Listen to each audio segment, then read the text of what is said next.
이렇게 하면은 이제 향후에 이 사람을 통해서 누군가가 점유를 승계받았다고 하더라도 집주인 혹은 임대인을 상대로 대항할 수 있는 효력이 없게 됩니다.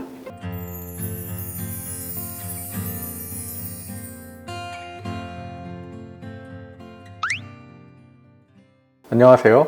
법률사무소 봄 대표 변호사 이완수입니다. 이번 시간에는 한번 점유이전금지 가처분에 대해서 좀 알아볼 건데요. 점유이전금지 가처분이라는 것은 점유자가 그 점유를 풀고 다른 사람한테 그 점유를 이전하는 것을 금지하는 취지의 임시처분입니다. 그런데 이제 이런 점유이전금지 가처분의 경우에는 명도소송을 하면서 많이 고려 대상이 되는데요. 이렇게 명도소송을 진행하면서 혹은 진행하기 전에 점유이전금지 가처분을 하는 이유가 무엇인지에 대해서 좀 자세히 말씀드리는 시간을 갖도록 하겠습니다. 점유이전을 금지시킬 필요에 대해서 먼저 말씀드릴 건데요. 민사소송이라는 것은 특별한 경우를 제외하고는 오직 당사자 사이에만 그 효력이 있습니다.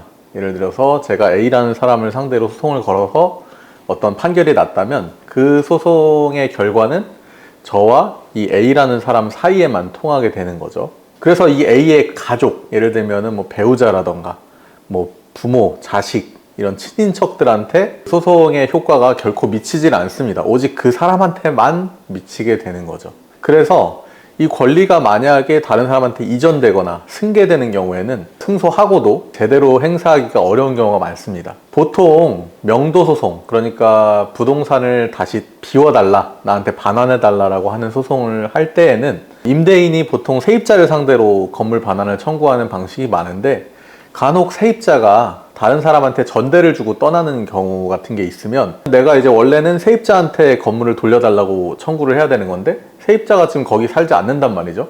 그러면은 또 다른 사람한테, 제3자한테 또 건물 반환을 구해야 되고, 이 사람이 또 딴 사람한테 넘겨주면 또 다른 사람한테 건물을 넘겨달라고 얘기를 해야 되고, 누구를 상대로 소송을 제기해야 되는지가 확정되지 않는 경우가 있습니다. 왜냐하면 건물의 반환은 실제로 건물을 점유하고 있는 사람한테만 할 수 있기 때문이거든요.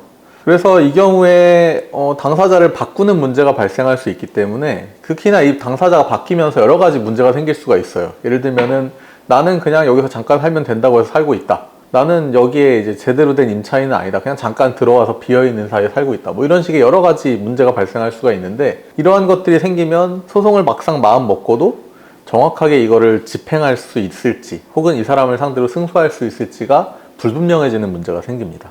그래서 명도소송을 진행하면서 혹은 명도소송을 진행하기에 앞서서 현재 건물의 점유자를 어떤 특정한 사람, 예를 들면 아까 말씀드린 A라는 사람으로 딱 고정시키기 위한 방법으로 점유를 다른 사람에게 이전하지 말아야 된다는 가처분 결정을 받아놓는 거죠. 이렇게 점유자를 딱 고정을 시켜두면 향후의 재판에서 권리관계가 달라질 위험성이 상당히 줄어들게 됩니다.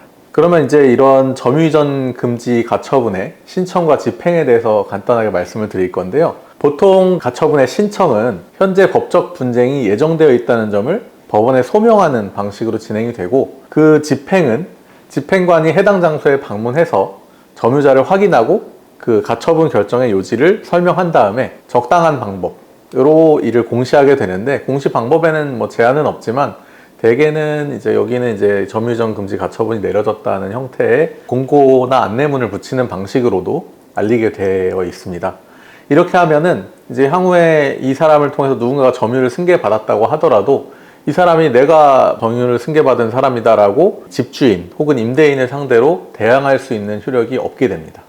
점유이전금지 가처분도 일종의 하나의 소송이고, 내가 기왕 명도 소송을 마음먹고 진행하고 있는데 굳이 이런 가처분을 진행해야 될까? 많이 의문을 가지시는 분들이 계세요. 만약에 이런 그 명도 소송, 그러니까 건물을 돌려달라는 취지의 소송이 계약 기간상의 문제, 예를 들면은 내가 이제 상가 건물을 가지고 있는데 이 임차인하고 뭐 계약 기간, 예를 들면 나는 지금 다음 달이면 좀 나가줬으면 하는데 상대방은 내가 계약갱신 청구권을 썼기 때문에 나는 뭐 월세나 뭐 이런 거 잘 낼 사람인데 다만 계약을 해지하기 싫다, 뭐 이런 식으로 좀 계약 기간과 관련한 분쟁만 있는 경우에는 이 사람이 뭐 딱히 여기를 나가고 싶어서 소송을 하는 게 아니잖아요.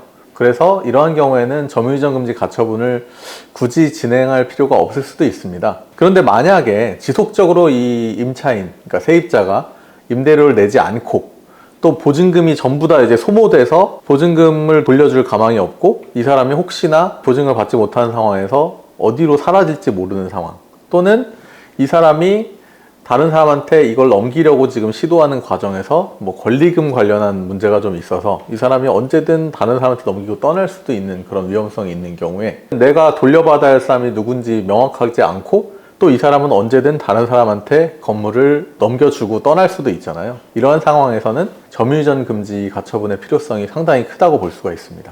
그래서 이러한 케이스에 해당하는지 혹은 조금 상대적으로 명도 소송만 진행해도 되고 점유이전 금지 가처분을 진행할 필요성이 없는지 이런 거에 대해서는 좀 케이스에 따라서 잘 상담을 받으셔서 결정을 하시는 게 좋습니다.